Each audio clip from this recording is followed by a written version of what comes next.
बिस्मिल्लाहिर्रहमानिर्रहीम। अस्सलाम वालेकुम। चूहे और बिल्ली की कहानी। एक चूहा अपने घर से पानी पीने निकला।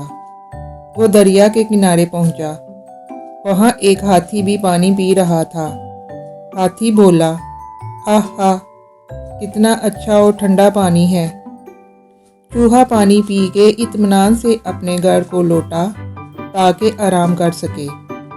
लेकिन इसकी हैरत की इंतहा न रही जब इसने देखा कि घर का दरवाज़ा बंद है।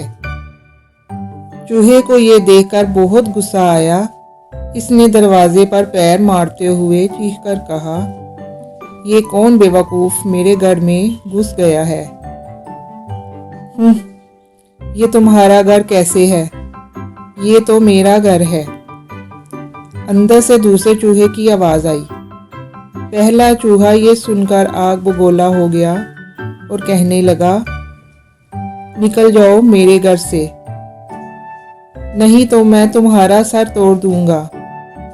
दूसरा चूहा बोला, झगड़े से क्या फ़ायदा, चलो हम हाला बिल्ली से फैसला करवाएं।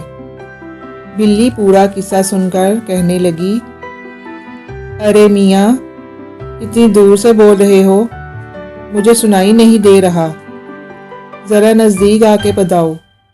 दोनों चूहे बिल्ली के नज़दीक चले गए। जब बिल्ली ने देखा कि अब वो आसानी से इन्हें पकड़ सकती है तो इसने झपट कर दोनों को दबोच लिया और मुंह में दबा के चलती बनी। चूहे बेचारे चीखते चलाते रह गए। सच है, आपस में झगड़े से दुश्मनों को फ़ायदा पहुंचता है। अगर आपको हमारी स्टोरी पसंद आई है तो प्लीज़ चैनल को लाइक, शेयर और सब्सक्राइब कर दें।